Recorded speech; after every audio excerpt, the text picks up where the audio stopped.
Hello everybody, this is Sushant Kumar. आज हम लोग फिजिक्स का कौन सा चैप्टर पढ़ने वाले हैं लोग? Work and energy. इससे पहले ग्रेविटेशन पढ़ा दिया था, वीडियो की लिंक आपको डिस्क्रिप्शन में मिल जाएगी। ग्रेविटेशन के बाद एक और जो टॉपिक या चैप्टर आता है वो है क्या? फ्लोटेशन, जिसमें थ्रस्ट, प्रेशर और आर्किमिडीज प्रिंसिपल वगैरह पढ़ना रहता है। तो उसको हम लोग बाद में पढ़ेंगे लोग। क्यों? क्योंकि वो टर्म 2 में नहीं आएगा। टर्म 2 में केवल ग्रेविटेशन आएगा जो कि मैंने पढ़ा दिया है, और वर्क एंड एनर्जी आएगा जो कि मैं पढ़ाने जा रहा हूं। तो ये 4 या 5 वीडियो में कंप्लीट हो जाएगा। तो वर्क एंड एनर्जी, तो वर्क एंड एनर्जी क्या चैप्टर है? Work and energy. तो सबसे पहले हम क्या समझते हैं कि वर्क होता क्या है। तो इन आवर डेली लाइफ, हम लोग के डेली लाइफ में क्या? वी डू समथिंग, हम लोग कोई भी चीज करते हैं लोग, उसके हम लोग क्या बोल देते हैं? वर्क बोल देते हैं लोग। फॉर एग्जाम्पल, हम लोग खाना बना रहे हैं लोग, हम लोग पढ़ रहे हैं लोग, हम लोग कुछ याद कर रहे हैं लोग, ये सब क्या है? इन सब को भी तो काम बोला जाता है। लेकिन फिजिक्स जो है ना, फिजिक्स इस बात को क्या करता है? एग्री नहीं करता है कि वो मेंटल वाला काम से एग्री नहीं हो रहा है। वो कौन सा काम करता है? वो बोलता है कि भाई तुम जब फिजिकल वर्क करोगे यानी फिजिक्स के लैंग्वेज में जब काम करोगे, उसी को फिजिक्स वर्क मानेगा। तो मेंटल वर्क नहीं। अब हम लोग खाना बना रहे हैं लोग, हम लोग पढ़ रहे हैं लोग, या हम लोग कोई क्या कुछ और याद कर रहे हैं लोग, या कुछ भी कर रहे हैं लोग, तो मेंटली जो काम कर रहे हैं लोग वो फिजिक्स नहीं मानता है। फिजिक्स क्या कहता है? देखिए समझिए, सबसे पहले वर्क आया है और एनर्जी आया है। तो पहले वर्क का मतलब जानेंगे लोग। इस वीडियो में पूरा वर्क कंप्लीट हो जाएगा। नेक्स्ट वीडियो में एनर्जी के बारे में जान लेंगे लोग, और उसके लास्ट वाले वीडियो में कंजर्वेशन ऑफ एनर्जी और क्या है, एक कमर्शियल यूनिट जो है, कमर्शियल यूनिट, उसको देख लेंगे लोग। उसके बाद से चैप्टर लगभग खत्म हो जाएगा, फिर न्यूमेरिकल वगैरह सॉल्व कर लेंगे लोग एक वीडियो में।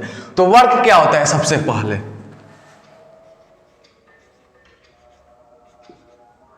वर्क बोलिए या वर्क डन बोलिए, बात देखिए। क्या वर्क वो का मतलब क्या? काम है। लेकिन वर्क डन क्या? काम हुआ। तो कब काम होगा फिजिक्स के भाषा में? ऐसा थोड़े हम खाना बना रहे तो काम हो गया। वर्क डन एक सबसे पहले समझिए। सपोज फिजिक्स के लैंग्वेज में देखिए क्या होता है। मान लीजिए ये कोई क्या है? ऑब्जेक्ट है। ये ऑब्जेक्ट है और इस ऑब्जेक्ट पर क्या लगा? इस ऑब्जेक्ट पर एक्सटर्नल फोर्स लगा इस ऑब्जेक्ट पर। अभी ऑब्जेक्ट रेस्ट में है, लेकिन आप लोगों ने फोर्स पढ़ा है। फोर्स क्या करता है? ऑब्जेक्ट स्टेट को चेंज कर देता है। जैसे ही फोर्स लगा, ये ऑब्जेक्ट कुछ यहां से यहां पर आ गई, और कुछ सर्टेन डिस्प्लेसमेंट कवर करके। फोर्स लगा, ये ऑब्जेक्ट भले यहां थी, अब ऑब्जेक्ट यहां पर आ गई कुछ सर्टेन डिस्प्लेसमेंट कवर करके। तो हुआ क्या? हो क्या रहा है? जैसे ही फोर्स लगा और कुछ डिस्प्लेसमेंट कवर किया, तो हम बोलेंगे कि भाई साहब काम हो गया। लेकिन किसने काम किया? तो ये फोर्स ने इस ऑब्जेक्ट पर अपना काम कर दिया। इसी को बोलेंगे लोग हम लोग काम। किसमें? फिजिक्स के लैंग्वेज में। ये अगर कोई ऑब्जेक्ट पर फोर्स लग रहा है और वो डिस्प्लेस हो जा रहा है, उसी को हम क्या बोलेंगे? काम बोलेंगे। तो काम करने के लिए, वर्क डन होने के लिए क्या क्या जरूरी है? पहला तो एक जरूरी है जो है आपका क्या? फोर्स। और दूसरा क्या है? डिस्प्लेसमेंट। जब ये दोनों, अगर ये जीरो तो वर्क डन जीरो, ये जीरो तो वर्क डन जीरो है। अब और एक और जीरो होता है वर्क डन, आगे पढ़ेंगे। तो लिखेंगे क्या? लिखेंगे डेफिनेशन क्या लिखेंगे? When a force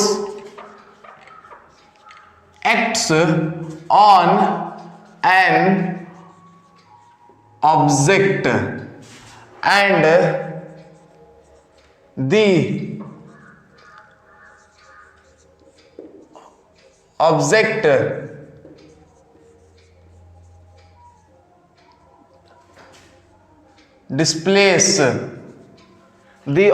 displace due to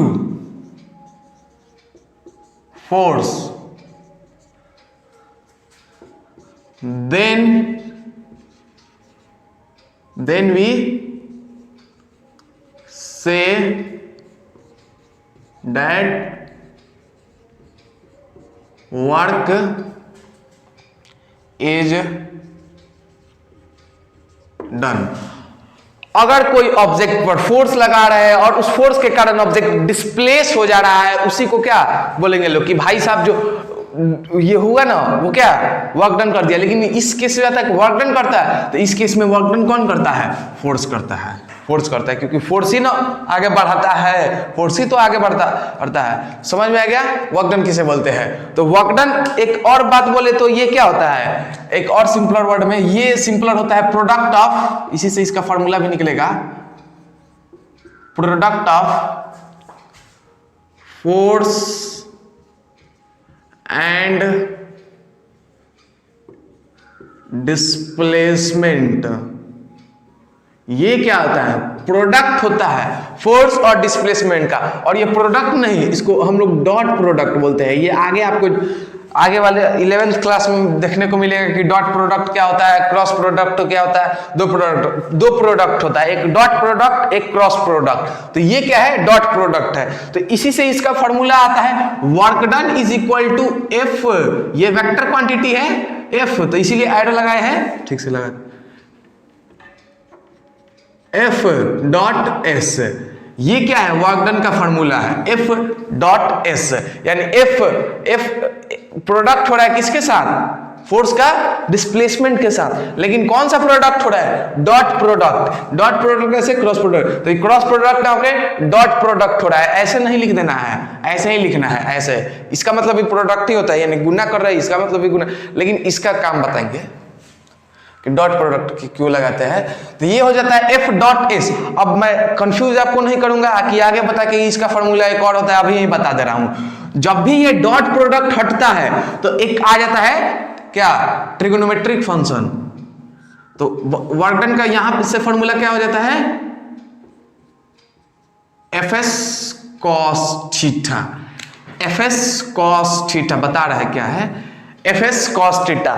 यानी क्या होता है? सबसे पहले वर्क डन क्या होता है? Product of force and displacement. लेकिन जैसे ही ये डॉट प्रोडक्ट होता है, लेकिन जैसे ही डॉट प्रोडक्ट हटाएंगे तो एक ट्रिगोनोमेट्रिक फंक्शन आ जाएगा जो कि क्या है? Cos theta. अब देखिए फोर्स क्या है? फोर्स क्या है? जो ऑब्जेक्ट पर लग रहा है। डिस्प्लेसमेंट क्या है? जो ऑब्जेक्ट डिस्प्लेस कर रहा है। लेकिन ये थीटा क्या है? तो ये थीटा है क्या? Angle between force and displacement. ये क्या है? एंगल है किसके बीच में? फोर्स और डिस्प्लेसमेंट के बीच का। Force and displacement. खाली वर्क डन ऐसे ही थोड़े लगता है, इधर फोर्स लगा, इधर ही डिस्प्लेसमेंट हुआ। ऐसे भी तो कभी कभी वर्क डन होता है कि फोर्स लगा रहे हैं हम इधर और डिस्प्लेस कर रहा है इधर, तो बीच में थीटा लगा ना। तो ये थीटा क्या है? Angle between force and displacement. Angle between force and displacement, तो ये थीटा हो गया angle between force and displacement. इसीलिए अब कॉस थीटा क्यों आया? ये कंफ्यूजन होता है कि साइन थीटा क्यों नहीं आया और क्या tan थीटा क्यों नहीं आया और जो भी है, तो वो क्यों आया? तो उसके लिए आप लोगों ने ट्रिगोनोमेट्री अभी पढ़ा नहीं होगा और ट्रिगोनोमेट्री भी ना पढ़ा होगा। अब फोर्स का कंपोनेंट भी लेना नहीं जाना होगा। देखिए, लेकिन मैं बता देता हूं, अगर समझ में नहीं आए तो कोई बात नहीं।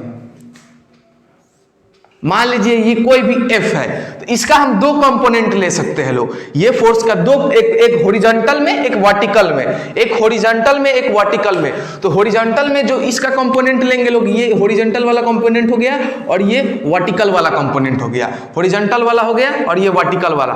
तो ये जो बेसिकली होता है इसको ऐसे ले लेते हैं लोग, ये हॉरिजॉन्टल, ये वर्टिकल। तो ये जो होता है, जो सरफेस, जो हॉरिजॉन्टल या सरफेस के साथ थीटा कुछ भी एंगल बनाता होता है ना, उसे बोलते हैं लोग एफ कॉस थीटा, और इसको बोलते हैं लोग F sine theta. F cos theta, F sine theta. तो एक बात बताइए, डिस्प्लेसमेंट इधर हो रहा है कि इधर हो रहा है? इधर हो रहा है, तो लेंगे क्या? F cos theta. और इसमें तो डिस्प्लेसमेंट नहीं हो रहा है, तो एफ साइन थीटा लग रहा है फोर्स, लेकिन उसका कोई वर्क डन नहीं होगा। क्यों? क्योंकि इस केस में डिस्प्लेसमेंट जीरो है। डिस्प्लेसमेंट तो इधर हो रहा है। तो बेसिकली हम लोग क्या लिए? फोर्स का कंपोनेंट लिए in the direction of displacement. तो वर्क डन का जो एक्चुअल फॉर्मूला होता है ना, ये होता है work done equal to component of force in the component of force in the direction of displacement, in the direction of displacement into displacement, जो डिस्प्लेस हुआ है। और यही component of force in the direction of displacement को क्या बोलते हैं लोग, एफ कॉस थीटा इंटू क्या एस। तो यहां से फॉर्मूला क्या आ जाता है, एफ एस कॉस थीटा। अब ये होता है एफ एस कॉस थीटा। अब ऐसा नहीं केवल फोर्स का ही कंपोनेंट, डिस्प्लेसमेंट भी एक वेक्टर क्वांटिटी, इसका भी कंपोनेंट लिया जा सकता है, लेकिन वो मैं नहीं बताऊंगा आप लोग को क्योंकि उसमें और कंफ्यूजन हो जाएगा। डिस्प्लेसमेंट का कैसे कंपोनेंट लेते हो, इतना काफी है, ये तो बताया भी नहीं जाता है, मैं एक्स्ट्रा बता दिया कि component of force in the direction of F cos theta. अब बस बता दिया जाएगा कॉस थीटा होता है थीटा क्या होता है, angle between force and displacement. लेकिन फोर्स इधर लग रहा है, डिस्प्लेसमेंट है, तो कंपोनेंट लेंगे जब भी हम कंपोनेंट, आखिर ये एनएलएम वाला चैप्टर में पढ़ा दिया जाता है, यानी सेकंड चैप्टर में Newton laws of motion 9th class में, जो अब वैसे भी 11th में तो पढ़ाया ही जाता है जब वेक्टर वगैरह पढ़ाया जाता है। तो ये कंपोनेंट लिए इस डायरेक्शन में, डिस्प्लेसमेंट इसी डायरेक्शन में हो रहा है कि नहीं, तो डिस्प्लेसमेंट जब इसी डायरेक्शन में हो रहा है तो क्या होगा, तो F S cos theta. I hope clear हो गया होगा। एफ एस कॉस थीटा ये है इसका फॉर्मूला, ऐसे तो फॉर्मूला ये है, लेकिन जैसे ये डॉट हटाएंगे तो एफ एस कॉस थीटा हो जाएगा। अभी और बात करते हैं वर्क के बारे में, इसका ऐसा यूनिट वगैरह, और वेक्टर है कि स्केलर है।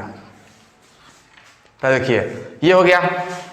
अब देखिए ये जो इसका ये स्केलर क्वांटिटी है कि वेक्टर क्वांटिटी है, तो ये होता है क्या, स्केलर क्वांटिटी। अब खुजली होना स्टार्ट हो जाएगा कि फोर्स भी क्या है, वेक्टर है, डिस्प्लेसमेंट भी वेक्टर है, लेकिन ये स्केलर क्यों है। तो एक बात बताइए, ये है डॉट प्रोडक्ट, और डॉट प्रोडक्ट को हम लोग स्केलर प्रोडक्ट भी बोलते हैं। तो जब भी दो वेक्टर क्वांटिटी का हम डॉट प्रोडक्ट करेंगे, मैं बार बार बोल रहा हूं, ये आपको 11th में मिलेगा जब आप वेक्टर पढ़ेंगे मोशन इन 2D।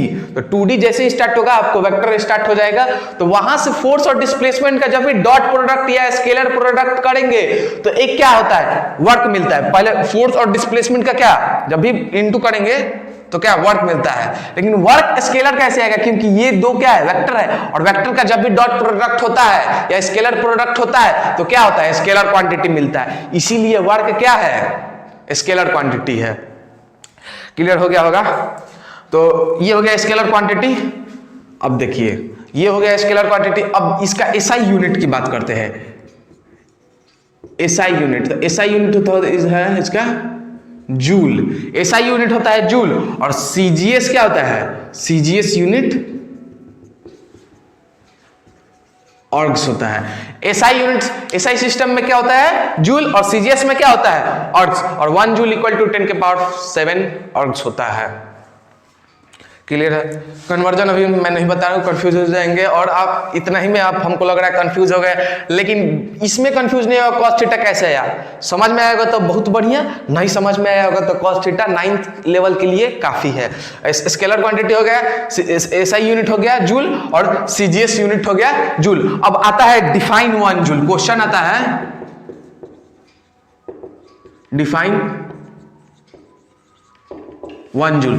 तो डिफाइन 1 जूल में क्या क्वेश्चन आएगा, तो इसका 1 जूल कब होगा, तो आंसर में क्या होगा, डिफाइन 1 जूल कब होगा। मान लीजिए ये कोई ऑब्जेक्ट है, इस पर फोर्स लगा 1 न्यूटन का और डिस्प्लेस किया 1 मीटर, तो force product of force and displacement होता है तो 1 इंटू 1 करेंगे तो क्या आया, 1 ही आया, यानी वर्क डन इक्वल टू क्या है, 1 जूल तो जब फोर्स लगेगा 1 न्यूटन का और डिस्प्लेस करेगा 1 न्यूटन को, उसी को क्या बोलते हैं, 1 जूल बोलते हैं। तो डिफाइन 1 जूल समझ में आ गया।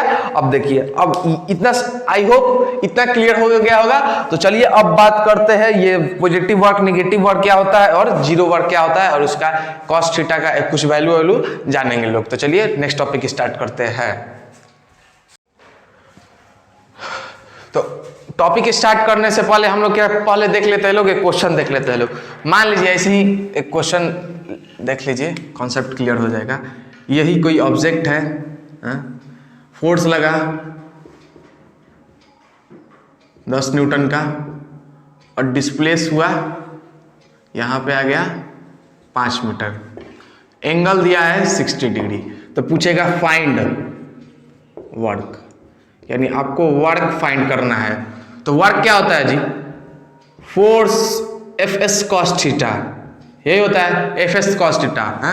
तो फोर्स क्या है इसमें 10, डिस्प्लेसमेंट क्या है 5 और कॉस थीटा, तो थीटा का वैल्यू क्या है 60, तो हो जाएगा कॉस 60, तो ये क्या हो जाएगा 50 इंटू कॉस 60 का वैल्यू। अब देखिए कॉस का वैल्यू आप लोग को याद होना चाहिए, कॉस का वैल्यू आप लोग को याद होना चाहिए, वैसे मैं लिख दूंगा लेकिन कॉस का वैल्यू आप लोग को याद रहेगा तो और अच्छा से रहेगा। बस कॉस का वैल्यू याद रख लीजिएगा, उसका भी याद करने का ट्रिक है, कभी बता दिया जाएगा आपको। तो ये हो गया 50 और कॉस 60 का होता है 1/2, ये हो गया 25, तो क्या हो गया 25 जूल का कार्य हुआ है, 25 जूल का कार्य हुआ है यहां से यहां तक ऑब्जेक्ट में जाने में। अब एक और देख लीजिए, उससे आपको पॉजिटिव वर्क आसानी से क्लियर हो जाएगा। ये ऑब्जेक्ट है, फोर्स लगा सेम 10 न्यूटन का है और डिस्प्लेसमेंट उतना ही किया 5 मीटर है, डिस्प्लेसमेंट 5 ही मीटर किया और इसी डायरेक्शन में किया।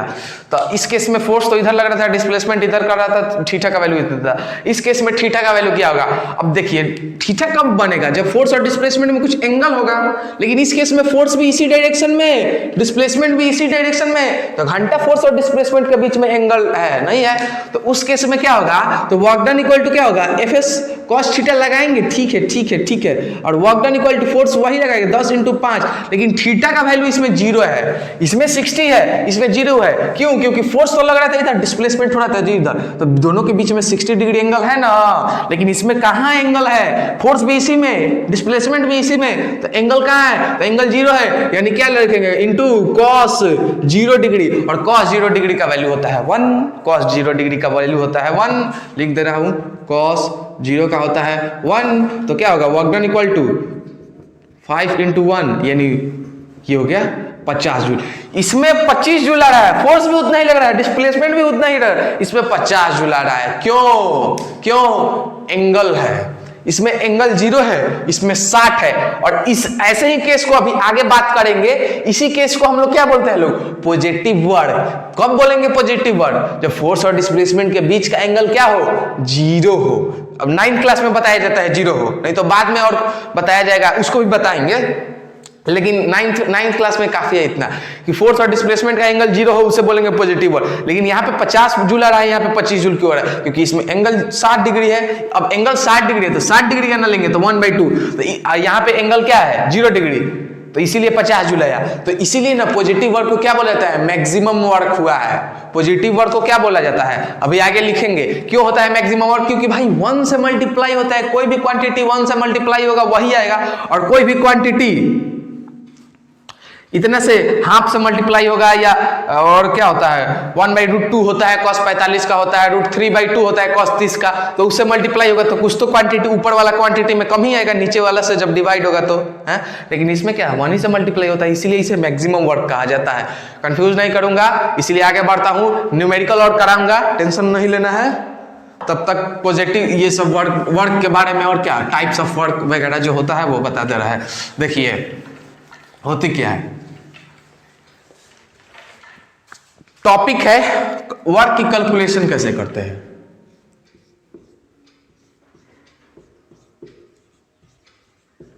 कैलकुलेशन ऑफ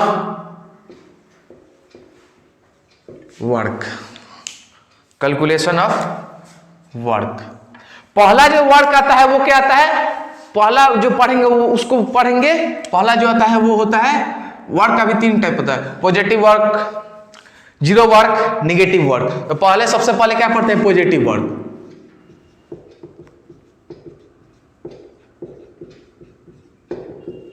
पॉजिटिव वर्क, तो पॉजिटिव वर्क में क्या होता है? पॉजिटिव वर्क में मान लीजिए वही एग्जांपल लेते हैं, सेम एग्जांपल मान लीजिए, suppose that this is an object and यहां से ऑब्जेक्ट क्या हुआ? यहां से डिस्प्लेस करके यहां पे आ गया, कुछ सर्टेन डिस्प्लेसमेंट कवर किया। क्यों किया सर्टेन डिस्प्लेसमेंट? फोर्स इस पर लगा, फोर्स लगा तो ही तो डिस्प्लेसमेंट कवर करेगा। तो पॉजिटिव वर्क किसे कहते हैं? जब फोर्स और डिस्प्लेसमेंट सेम डायरेक्शन में हो। इस केस में क्या होगा? फोर्स भी इसी डायरेक्शन में लग रहा है, डिस्प्लेसमेंट भी इसी डायरेक्शन में हो रहा है। तो जब फोर्स और डिस्प्लेसमेंट सेम डायरेक्शन में हो, अब एक बात बताइए, फोर्स भी इसी में है, डिस्प्लेसमेंट भी इसी है, यानी फोर्स भी इधर ही लग रहा है, डिस्प्लेसमेंट भी इधर है, तो इसके बीच में कहां कुछ एंगल है? कहां कुछ एंगल है? तो दो केस फॉलो करता है पॉजिटिव वर्क, और केस फॉलो करता है जब फोर्स और डिस्प्लेसमेंट सेम डायरेक्शन में हो और बीच का एंगल 0 डिग्री हो, उसे क्या बोलेंगे? Positive work. बस सिंपल। तो लिखेंगे क्या? if force and displacement has same direction, if force and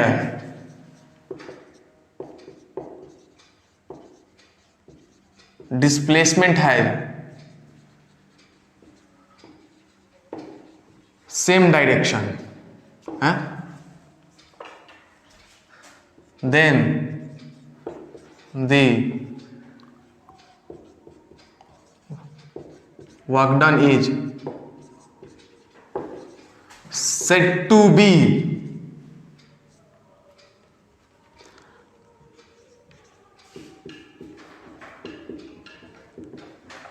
positive work. अगर फोर्स और डिस्प्लेसमेंट सेम डायरेक्शन में है उसको पॉजिटिव वर्क बोलते हैं। इतना ही नहीं, अभी और सुनिए, इतना ही नहीं, अभी और सुनिए। इसके बीच में फोर्स और डिस्प्लेसमेंट के बीच में जो एंगल होता है ना, angle between force and displacement, वो होता है क्या? 0 डिग्री। क्यों होता है 0 डिग्री भाई? क्योंकि फोर्स भी इधर ही लग रहा है, डिस्प्लेसमेंट भी इधर ही हो रहा है, कुछ एंगल है ही नहीं इसके बीच में, तो क्या एंगल 0। तो जब जब एंगल 0 आता है दोनों के बीच में, उसे क्या बोलेंगे? पॉजिटिव वर्क बोलेंगे, पॉजिटिव वर्क बोले। अच्छा एक बात बताइए, स्टार्टिंग में ये ऑब्जेक्ट रेस्ट में था, मान लीजिए रेस्ट में था, इस पर धड़ाम से फोर्स लगाए तो ये धड़ाम से कुछ डिस्प्लेसमेंट हुआ, तो वर्क डन हुआ, तो वर्क डन हुआ यानी क्या हुआ? इसका वेलोसिटी में चेंज हुआ। जब वेलोसिटी में चेंज हुआ तो एक्सेलरेशन तो ये है, लेकिन एक बात है, वेलोसिटी में चेंज हुआ तो ये वेलोसिटी बढ़ा है या घटा है? जाहिर सी बात है, पहले रेस्ट में था, धड़ाम से कुछ मोशन में आ गया होगा फोर्स लगाने के बाद, तो डिस्प्लेसमेंट हुआ। तो पॉजिटिव वर्क में वेलोसिटी का क्या होता है? बढ़ोतरी होता है, यानी वेलोसिटी बढ़ जाता है। तो ये था पॉजिटिव वर्क। और क्या? पॉजिटिव वर्क में इतना ही है, और एंगल बिटवीन 0 डिग्री होता है, एंगल बिटवीन 0 डिग्री होता है। तो वही एग्जांपल इसको मिनिमम क्यों बोला, सॉरी मैक्सिमम क्यों बोला जाता है? मान लीजिए यहाँ पे फोर्स का वैल्यू दे दिया है क्या? 10 ही न्यूटन, 10 5 का अच्छा रहता है एग्जांपल। ये 5 मीटर चला, 10 न्यूटन लगा 5 मीटर चला, 10 न्यूटन लगा 5 मीटर चला, 10 न्यूटन लगा 5 मीटर चला, यानी एंगल 0 डिग्री है, एंगल 0 डिग्री है, तो वर्क डन निकालेंगे Fs cos थीटा है, cos थीटा। तो वर्क डन क्या होगा? वर्क डन 10 × 5 और cos थीटा यानी cos 0 है तो क्या होगा? 50, और cos 0 का वैल्यू क्या होता है? लिख दे रहा हूं सबका वैल्यू, cos 0 cos 30। 10th में तो पढ़ेंगे ही नहीं, 10th में पढ़ेंगे, दिल्ली दूर नहीं है, 3-4 महीने बाद 10th में चल ही जाएंगे। cos 45 degree, cos 60 degree, cos 90 degree, cos 180 degree, cos 180 degree. इतना इसके लिए बहुत है, काफी है। cos 0 का होता है 1, cos 180 का होता है -1, cos 19 का होता है 0, cos 60 का होता है 1/2, इसका होता है cos 45 का 1/2 और इसका है √3/2, इसका है √3/2। तो ये था cos का वैल्यू। तो एक बात बताइए, cos 0 का वैल्यू जब भी आएगा तो आपका लगाएंगे 1, तो यहाँ पे क्या लिखेंगे 1, तो 50 का क्या आ गया? 50 ही आ जाएगा, तो 50 जूल। इसीलिए इसको मिनिमम मैक्सिमम वर्क डन, इसको क्या बोला जाता है? पॉजिटिव वर्क डन को क्या बोला जाता है? Maximum work. पॉजिटिव वर्क को क्या बोला जाता है? मैक्सिमम। क्यों? क्योंकि 1 से मल्टीप्लाई हो रहा है तो उतना ही आएगा। अब एक बात बताइए, cos 30 डिग्री रहेगा है तो √3/2 यानी 2 कुछ ऊपर जाके काट देगा, वो ये 50 को काटेगा तो कुछ और क्वांटिटी कम आ जाएगा, 50 से कम। ये √2 भी ऊपर वाला क्वांटिटी को काट देगा तो 50 से कम ही आएगा। ये 1/2 तो काट ही देगा ऊपर वाला, तो 50 से भी कम आएगा, ये जीरो का तो बात जीरो ही आ जाएगा, -1 का तो नेगेटिव भी आ जाएगा। तो इस केस में इतना में जब देखिए तो सब में क्या हो रहा है, कुछ ना कुछ वैल्यू कम हो जा रहा है, लेकिन cos 0 जब भी आएगा तो 1 होगा, तो 1 से मल्टीप्लाई करेंगे तो ऊपर वाला क्वांटिटी तो कटेगा नहीं, सेम आ जाएगा, इसलिए इसे मैक्सिमम वर्क बोला जाता है। और आगे बताएंगे मैक्सिमम वर्क क्यों बोला जाता है। तो पॉजिटिव वर्क क्लियर हो गया होगा। अब बात करते हैं किसका, निगेटिव वर्क के बारे में, सॉरी जीरो वर्क पहले देख लेते हैं फिर नेगेटिव वर्क देखेंगे। चलिए अब बात कर लेते हैं नेक्स्ट वर्क के बारे में, जो कि है सेकेंड वाला जीरो वर्क। एक बात बताइए, पॉजिटिव वर्क क्लियर हो गया होगा, एंगल होता है 0 डिग्री। अभी और एंगल होता है, बताएंगे क्या होता है पॉजिटिव वर्क में। तो जीरो फिर आएंगे पॉजिटिव वर्क पर एक बार और। तो जीरो वर्क किसे बोलते हैं, जीरो पहले समझते हैं। मान लीजिए कोई ऑब्जेक्ट है, कोई ऑब्जेक्ट है, फोर्स लग रहा है इस डायरेक्शन में इस ऑब्जेक्ट पर, और डिस्प्लेस हो रहा है इस डायरेक्शन में। तो फोर्स और डिस्प्लेसमेंट के बीच का एंगल, एक बात बताइए, 90 डिग्री आ रहा है कि नहीं है? फोर्स और डिस्प्लेसमेंट का बीच का एंगल 90 डिग्री आ रहा है, यानी फोर्स ऊपर लग रहा है, डिस्प्लेसमेंट इधर होगा, फोर्स ऊपर लग रहा है, डिस्प्लेसमेंट, या कब भी, व्हेनेवर, कब, जब भी फोर्स एंड डिस्प्लेसमेंट 90 डिग्री पर होगा तो उस केस में क्या होगा, वर्क डन 0 होगा। क्यों होगा बताएंगे। तो फोर्स ऊपर लग रहा है, डिस्प्लेसमेंट इधर हो रहा है, तो बीच का एंगल क्या है जी, 90 डिग्री। तो लिखेंगे क्या इस स्टेटमेंट की, when force and displacement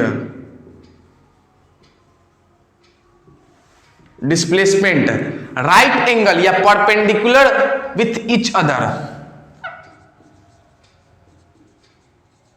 perpendicular with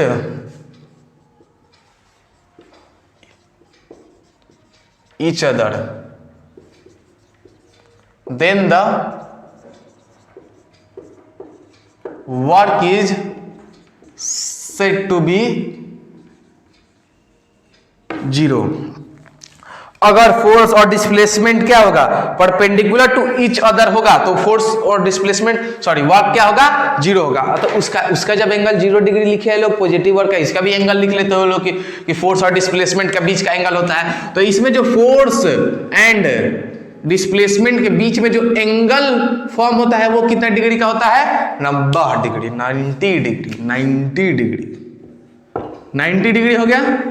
तो फोर्स और डिस्प्लेसमेंट के बीच का एंगल इसमें हो गया 90 डिग्री। तो अब जीरो वर्क डन क्यों बोला जाता है, तो अभी मैंने उधर कॉस का वैल्यू लिखा जाता था जो कि मिटा दिया है, मिटा दिया है। मान लीजिए कोई ऑब्जेक्ट है, इस पर फोर्स लग रहा है, फिर 10 ही न्यूटन का लेते हैं, और डिस्प्लेस कर रहा है 5 मीटर है, तो बीच में तो 90 डिग्री फॉर्म हुआ है। तो पूछेगा वर्क निकालिए, तो वर्क होता है Fs cos थीटा है, फोर्स लगा 10, 5। आपको याद होगा जब हम लिखे थे कॉस, क्या कॉस, इसमें थीटा का वैल्यू क्या है 90, तो 10 इंटू 5 इंटू कॉस 90 का वैल्यू होता है 0।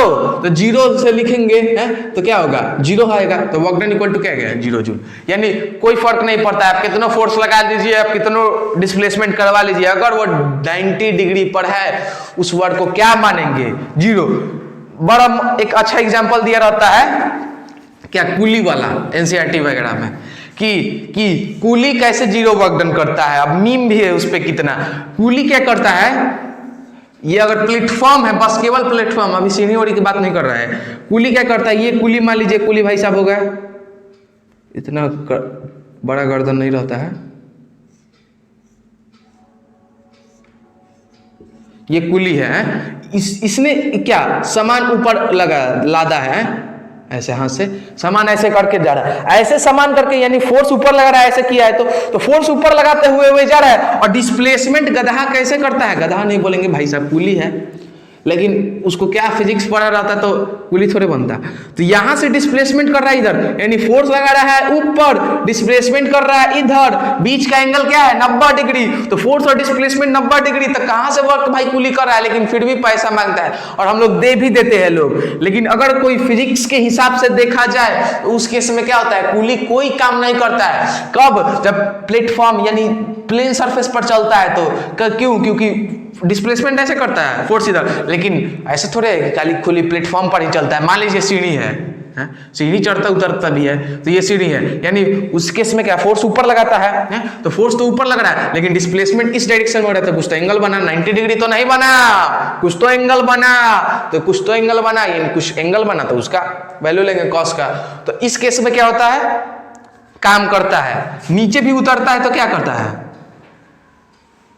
फोर्स ऊपर लगा रहा है, फोर्स तो ऊपर लगाते हुए आ रहा है और डिस्प्लेस इधर कर रहा है, यानी फिर भी कुछ एंगल बना, यानी कुली कुछ काम किया है। तो ये क्या होता है?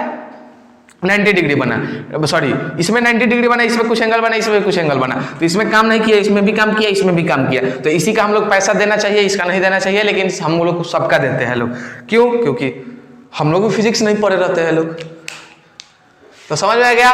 एंगल होता है 90 डिग्री। तो जीरो वर्क डन किसे कहते हैं? जब फोर्स और displacement perpendicular to each other, उस केस को क्या बोलेंगे हम लोग? Zero work done.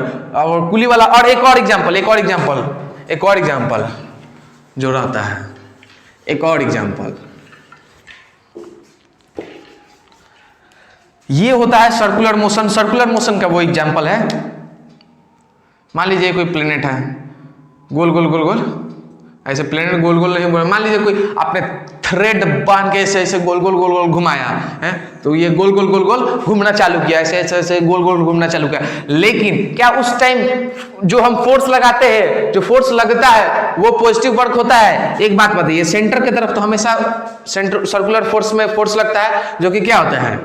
Centripetal force. लेकिन डिस्प्लेसमेंट इसका क्या होता है? टेंजेंटली होता है। तो फोर्स लग रहा है इधर, डिस्प्लेसमेंट हो रहा है इधर, तो क्या बीच में 90 डिग्री आया, यानी वर्क डन क्या आया?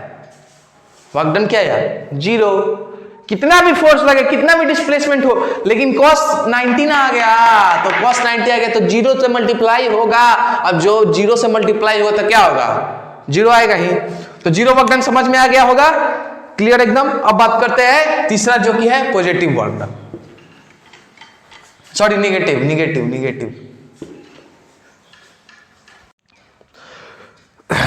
तो चलिए, जो कि लास्ट वर्क डन है वो क्या है? Negative work done. उसको हम लोग समझ लेते हैं। तो तीसरा में आएगा हमारा निगेटिव वर्क। निगेटिव वर्क किसे करते हैं? फिर से सपोज दैट वही एग्जाम्पल, वही ब्लॉक वाला एग्जाम्पल और 10-5 वाला एग्जाम्पल। ये इधर ये कोई ब्लॉक है, कोई ब्लॉक का कोई चीज है, मान लीजिए कोई ऑब्जेक्ट है, इस पर क्या डिस्प्लेसमेंट हो रहा है इधर है? और फोर्स लग रहा है इधर, यानी फोर्स और डिस्प्लेसमेंट अपोजिट रहेगा जब भी, तो क्या होगा? वर्क डन निगेटिव होगा। अब निगेटिव होगा, क्यों निगेटिव होगा? अब ये मत समझ लीजिएगा कि निगेटिव हो जा रहा है वर्क तो वेक्टर क्वांटिटी होगा, निगेटिव होगा। क्यों? बताएंगे। ये वो निगेटिव नहीं हो जाएगा कि कोई भी क्वांटिटी अगर निगेटिव हो गया तो वो वेक्टर क्वांटिटी हो गया। ये निगेटिव क्यों होता है बताएंगे, लेकिन इसको स्केलर ही बोलेंगे। तो इस केस में डिस्प्लेसमेंट इधर होता है, फोर्स इधर लगता है। डिस्प्लेस या जब भी फोर्स और डिस्प्लेसमेंट अपोजिट होगा, उस केस को क्या बोलेंगे हम लोग? Negative work done. तो लिखेंगे क्या? If force and displacement opposite to each other, एकदम अपोजिट रहेगा, एकदम opposite to each other. If force and displacement opposite to each other, then the work is said to be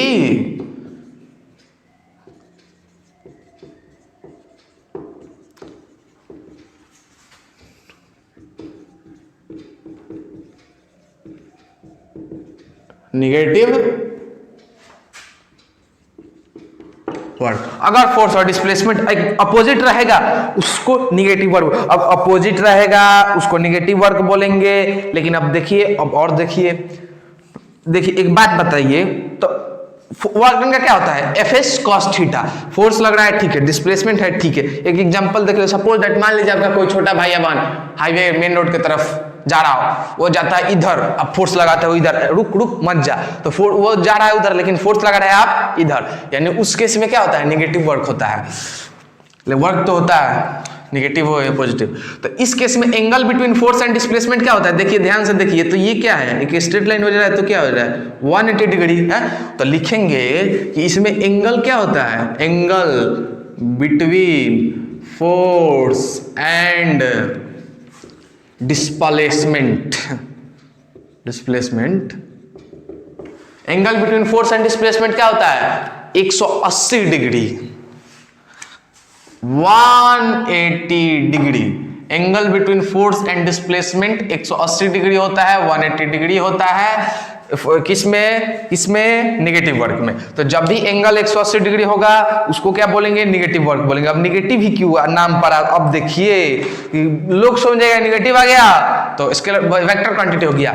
अभी बताया था मैंने cos 180 डिग्री का वैल्यू क्या होता है -1, cos 180 डिग्री का क्या होता है -1। तो क्या फोर्स लगा फिर 10, डिस्प्लेसमेंट हुआ 5 है, फोर्स 5, तो वर्क डन इक्वल टू क्या होगा, एफ एस कॉस थीटा होगा है। तो work done equal to 10 into 5 into cos 180 degree होगा, तो work done equal to 50 into -1 होगा है, -1 होगा क्यों, क्योंकि cos 180 डिग्री का -1 होता ही है। तो वर्क डन यहां से क्या आया -50 जूल आ गया, समझ में आया, वर्क डन आ गया -50 जूल, तो माइनस आ गया इसीलिए नेगेटिव बोला जाता है, माइनस आ गया इसीलिए नेगेटिव बोला जाता है। अब एक बात बताइए, 50 जूल आ रहा था, केवल 50 इंटू 1 पॉजिटिव में कर रहे तो क्या आ रहा था 50 जूल, तो उसको बोला जाता था कैसे कि मैक्सिमम वर्क है। वैसे ही नेगेटिव वर्क डन को क्या बोला जाता है, मिनिमम वर्क है, क्योंकि -50 है -50 है, वो 50 था ये -50, तो वो मैक्सिमम था, तो पॉजिटिव मैक्सिमम था, ये क्या होगा मिनिमम है, मिनिमम वर्क बोला जाता है इसको, मिनिमम वर्क बोला जाता है किसको, नेगेटिव को। तो आई होप क्लियर हो गया होगा। एक बार और बता देते हैं क्या क्या होता है, एक बार बस समरी टाइप का, बस बीच का एंगल बताएंगे और कुछ नहीं बताएंगे। ये था पॉजिटिव वर्क, ये था 0 और ये था निगेटिव वर्क।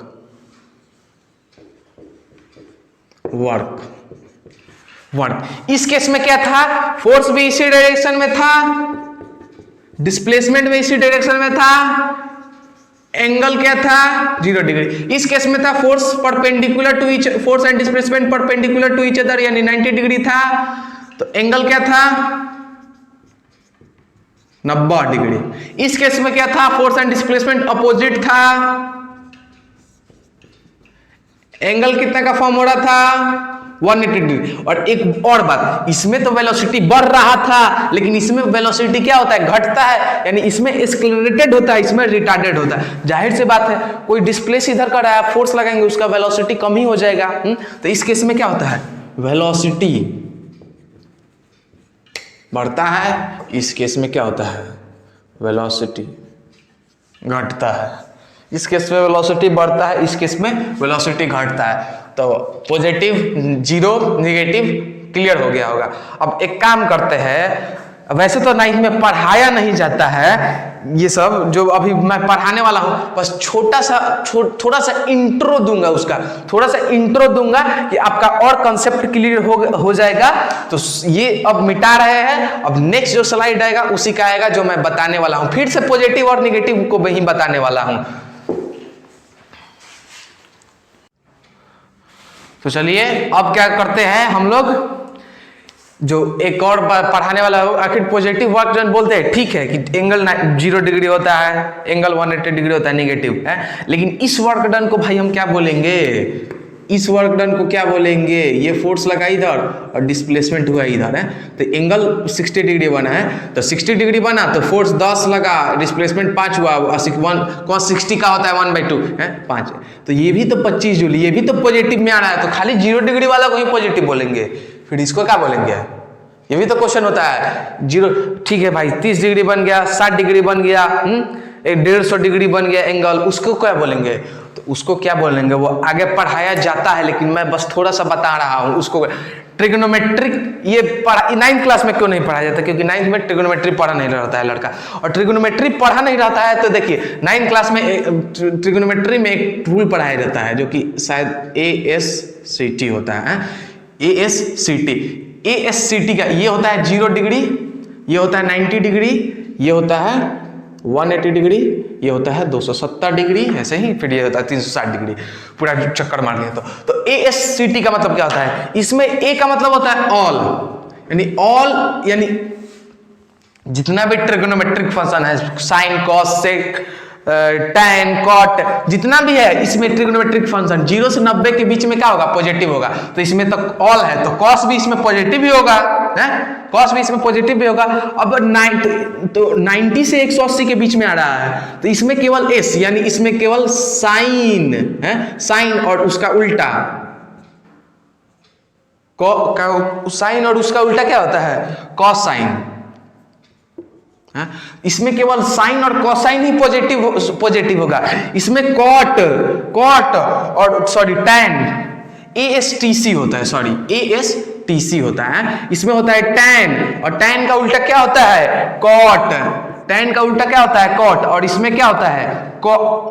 इसमें क्या होता है? कॉस, और कॉस का उल्टा सेक। ये 9th में नहीं पढ़ाया जाता है, 10th में पढ़ाया जाता है, लेकिन फिर भी बता रहे हैं इसमें जितना भी ट्रिग्नोमेट्रिक फंक्शन है, चाहे कॉस हो कुछ भी हो, वही पॉजिटिव होगा। इसमें खाली साइन और कोसाइन पॉजिटिव होगा, इसमें टैन और कॉट पॉजिटिव होगा, इसमें कॉस और सेक पॉजिटिव होगा। तो एक बात बताइए, इसमें तो क्या कॉस तो आ नहीं रहेगा, तो कॉस तो निगेटिव होगा। तो पॉजिटिव वर्क डन में मालूम है क्या होता है? पॉजिटिव वर्क में मालूम है क्या होता है? एक्यूट एंगल होता है। यानी एक्यूट एंगल 0 से बड़ा, 90 से छोटा, बीच वाला एंगल को क्या बोलते हैं? Acute angle. यानी पॉजिटिव वर्क डन जो एक्यूट एंगल जो भी बना है, 30, 45 जो भी बन रहा है 0, वो सब क्या होगा? इसके बीच में जो लाई करेगा वो क्या होगा? सब है पॉजिटिव। अब इसके जैसे ही 0 यहां से यहां तक पॉजिटिव, यहां पर 0, और जैसे ही इधर ढूलते जाएगा तो यहां से यहां इसका काल स्टार्ट हो जाएगा, यानी निगेटिव होना स्टार्ट होगा। तो निगेटिव वर्क डन किसे बोलते हैं?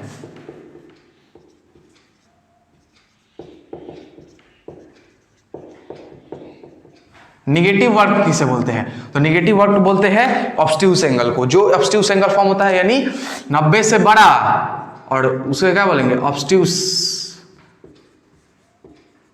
एंगल है, ऑब्स्ट्यूस एंगल। और 180 ये सब क्या होता है? निगेटिव होता है। और 180 वाला तो खुद निगेटिव होता ही है, क्योंकि -1 होता ही है, तो इसको क्या बोलेंगे? इस निगेटिव वर्क में ये रहेगा। तो ये पढ़ाया नहीं जाता है, हालांकि ये आप लोगों के लिए जरूरी भी नहीं है कि बस उतना काफी है कि उसमें 0 डिग्री होता है, 0 में पॉजिटिव में 0 डिग्री होता है एंगल, निगेटिव में क्या होता है? 180 डिग्री होता है एंगल, और पॉजिटिव में क्या होता है? 0 डिग्री एंगल होता है। वही 9th लेवल तक पढ़ाया जाता है, लेकिन फिर भी बता दिया। तो आज हम लोग क्या पढ़ेंगे? वर्क पढ़े लोग। वर्क होता है क्या, उसका टाइप्स वगैरह सब पढ़े लोग। अब देखिए, अब बात करते हैं 2-4 न्यूमेरिकल करके लेक्चर को बंद करते हैं आज यहीं पे।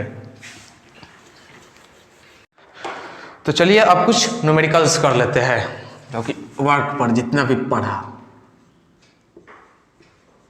Numericals, copy pen ready. Numericals, तो क्वेश्चन 1 क्या है? कहा गया question?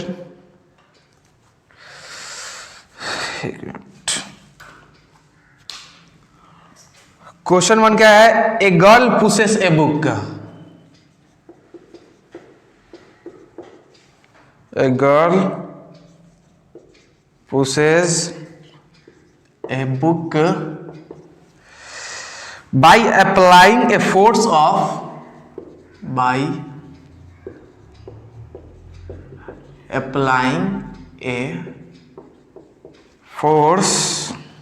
of 10 Newton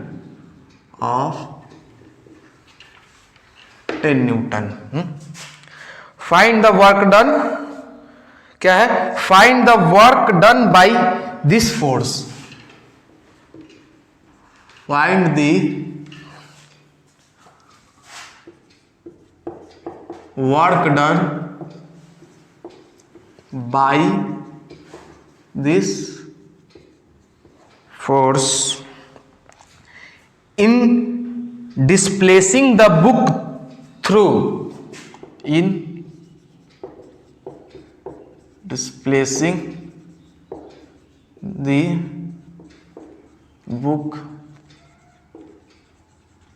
through 30 metre, 30 centimetre, metre नहीं, along the direction of push, along the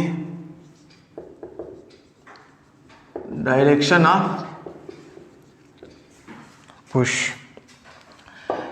यानी इसमें क्या, इसमें इतना रामायण महाभारत करने का जरूरत नहीं है, केवल न्यूमेरिक जो लिखा है उसको पकड़ना है। एक गॉल है, एक बुक है, उसको पूछ रही है 10 न्यूटन फोर्स लगा रही है, 10 न्यूटन फोर्स लगाई है, वो 30 मीटर डिस्प्लेस किया, 30 मीटर जब डिस्प्लेस किया तो उसका वर्क डन निकालना है। तो सॉल्व करते हैं।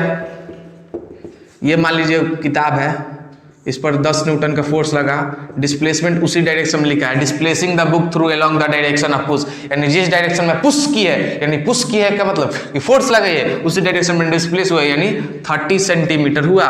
30 सेंटीमीटर जब डिस्प्लेस हुआ तो ये क्या हुआ, 13 बाई, इसको मीटर में बदलेंगे क्योंकि फोर्स इंटू डिस्प्लेसमेंट, फोर्स तो न्यूटन में उसका ऐसा यूनिट है ही, इसको मीटर में बदलने के लिए किएगा 100 से डिवाइड करेंगे तो क्या है 0.3 मीटर, यानी डिस्प्लेसमेंट हुआ 0.3 मीटर। तो फार्मूला क्या लगाएंगे, वर्क डन इक्वल टू क्या लगाएंगे, एफएस कॉस थीटा है, वर्क डन, वर्क 10, डिस्प्लेसमेंट 0.3 और कॉस थीटा। कॉस क्या लेंगे, जब फोर्स और डिस्प्लेसमेंट सेम डायरेक्शन में रहता है तो थीटा क्या होता है 0 डिग्री, तो कॉस 0 लेंगे, कॉस 0, यानी 10 इंटू 3 बाई, इसको 10 हो जाएगा और 1 10, तो आया क्या 3 जूल का काम किया वो फोर्स ने। तो क्लियर हो गया। अब बात करते हैं किसकी, सेकंड क्वेश्चन की। सेकंड क्वेश्चन, तो सेकंड क्वेश्चन आपको कौन सा दे, हाँ और एक सेकंड क्वेश्चन देंगे, थर्ड क्वेश्चन जो रहेगा वो क्या रहेगा, होमवर्क रहेगा।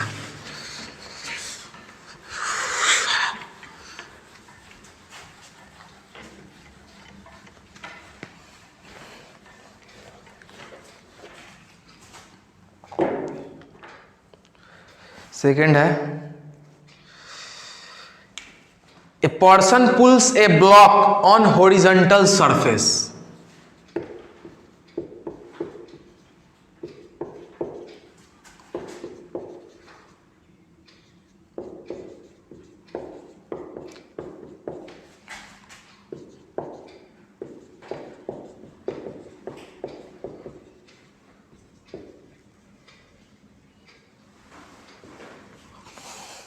on horizontal surface by applying a force of 7 Newton.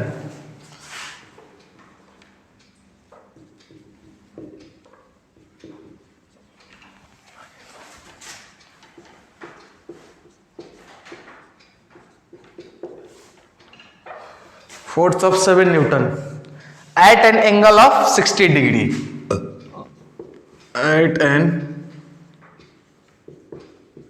angle of 60 degree with the horizontal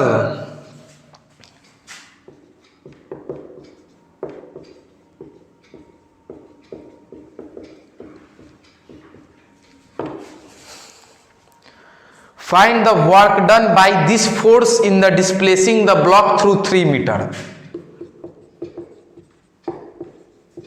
Find the work done by this, work done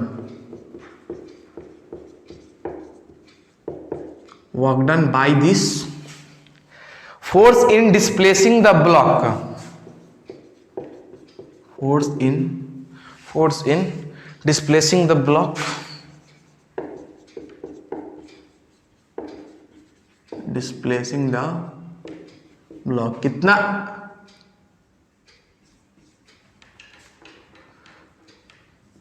कितना मीटर डिस्प्लेस कर रहा है, थ्रू 3 मीटर।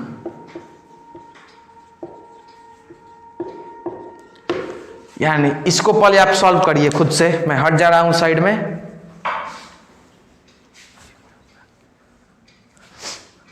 तो चलिए अब सॉल्व करते हैं हम, यानी मैं। इसमें क्या हो रहा है, पहले क्वेश्चन को ध्यान से पढ़िएगा। ए person pulls the block on horizontal surface, यानी पहले डायग्राम बनेंगे, यानी ठीक है भैया डायग्राम। सरफेस कैसा है, हॉरिजॉन्टल है, वर्टिकल तो है नहीं। By applying a force of 7 newton at an angle of, यानी हॉरिजॉन्टल सरफेस पर एक ब्लॉक है, उस पर फोर्स लगा रहा है, फोर्स 7 न्यूटन का at an angle of 60 degree with horizontal, यानी फोर्स लगा रहा है 60 डिग्री, यानी फोर्स लगा रहा है, ठीक है, फोर्स कितना का लगा रहा है 7 न्यूटन, लेकिन वो सरफेस यानी हॉरिजॉन्टल सरफेस के साथ कितना डिग्री पर लग रहा है, 60 डिग्री पर लग रहा है, और डिस्प्लेस कर रहा है कितना, 3 मीटर का। तो इसमें आपको वर्क डन निकालना है। तो वर्क डन निकालना है तो वर्क इक्वल टू क्या होता है, एफ एस कॉस थीटा होता है। तो एफ एस कॉस थीटा यानी फोर्स कितना है 7 इंटू डिस्प्लेसमेंट क्या हुआ 3, कॉस 60 का वैल्यू क्या होता है, कितना होता है 60 का वैल्यू, तो कॉस 60 का 21, कॉस 60 का वैल्यू होता है 1/2 है, तो 21/2 यानी 10.5 को काटेंगे 2 से 21 को, तो 10.5 जूल। ये क्या आ जाएगा, आपका वर्क निकल के आ जाएगा कि ये जो 7 न्यूटन का फोर्स है ना, वो कितना का वर्क, जो फोर्स लगा है वो कितना, और डिस्प्लेसमेंट लगा उसका वर्क क्या आया 10.5 जूल। तो ये था आज का टोटल जितना पढ़ाया वो। अब एक क्वेश्चन दे रहा हूं, कॉन्सेप्चुअल क्वेश्चन है, उसमें लिखना अपना कुछ नहीं है, बस डायग्राम बना देंगे, उसी को आपको सॉल्व करके आंसर बस बताना है, आंसर उसमें बस बताना है। अगर आप लोगों ने लेक्चर को ध्यान से सुना होगा तो आप लोग आसानी से वो कर सकते हैं। देखिए क्वेश्चन कैसे रहेगा, ये एक हॉरिजॉन्टल सरफेस है, ये क्या इंक्लाइंड प्लेन है, इंक्लाइंड प्लेन जिसका ढुलाव रहता है ऐसे से ऐसे, इंक्लाइंड प्लेन है, उस पर ये ऑब्जेक्ट है, ये ऑब्जेक्ट है, वो ढुल रहा है, ढुल क्यों रहा है, फोर्स लग रहा होगा तभी, ढुल रहा है, और ढुलते ये कुछ कितना कर लिया, फोर्स लग रहा है, ठीक है इतना है, ये कुछ इतना कर लिया,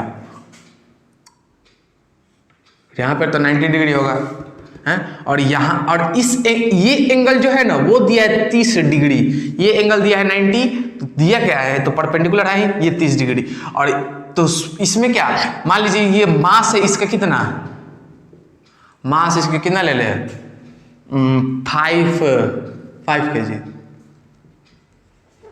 डिस्प्लेसमेंट क्या है इसका, एस कितना है इसमें 2 मीटर। इसमें आपको वर्क डन फाइंड करना है। फिर से एक बार क्वेश्चन को समझा रहे हैं, एक इंक्लाइन प्लेन है, इसमें क्या है ये क्या है, इंक्लाइन प्लेन है, ये तो 90 डिग्री है, ये एंगल दिया है 30 डिग्री, ये ऑब्जेक्ट ढुल रहा है, उसका मास है कितना, 5 kg, और वो डिस्प्लेस कर रहा है 2 मीटर। इसमें आपको वर्क डन निकालना है। ये थोड़ा कॉन्सेप्चुअल क्वेश्चन है, इसको आपको सॉल्व करना होगा, क्वेश्चन को बढ़िया से देखना होगा, क्या कर रहा है, मैं जो बोल रहा हूं वही कह रहा है, और उस क्वेश्चन को सॉल्व करना होगा।